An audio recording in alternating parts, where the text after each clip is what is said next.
Okay, so let's face it, with everything happening in the economy right now, there's three types of real estate properties that are really gonna have a challenging time ahead. And I don't want to be a negative person, I'm probably one of the most positive people out there. However, I'm also a realist and I like to look at numbers and be more of a speculation, right? So the first type in our segment is going to be the luxury market.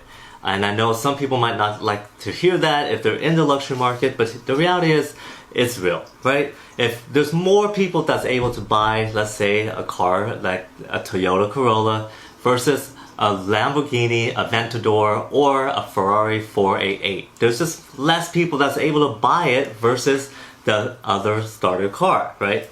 So with luxury homes, there's going to be less buyers out there that are wanting to purchase the home.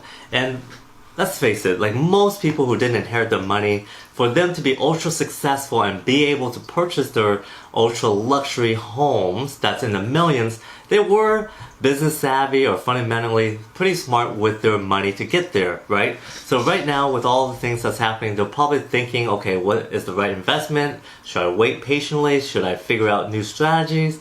And take a look at the sidelines before figuring out, or they could just go buy it if they have enough funds. But here's the main important thing about luxury right now is the ability to get a loan, right? The ability to get a loan right now for a lot of the luxury homes is going to be harder than ever based upon just the guidelines that's been changing with a lot of the major banks. For instance, like here in Seattle and the surrounding counties, the conforming loan amount, which is the maximum loan amount that most lenders are giving out on a home, is $741,000. So let's say you're buying an $850,000 house. That means you have to come up with a difference between $741,000 and that $850,000. So what's that? $109,000.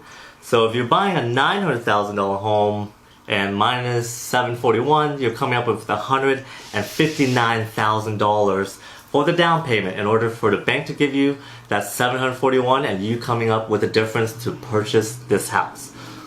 With that, I really have to ask, like, how many people out there really have that 20% down when they're buying that home that's in the millions, right? And there could be, who knows? But if you're under, 40, 45, you made it. You probably made it to the top 5% of the world in income earners that are buying it, right? So congrats to you that if that's no problem to come up with $200,000 and just whoop it out and pay the house down, amazing. But for most people, I think even if they're making high income in, let's say, in healthcare or in tech, or they are in stable jobs, they're still gonna wonder, being analytical, being one myself, am I really going to purchase this, and where's the market gonna go, or should I wait?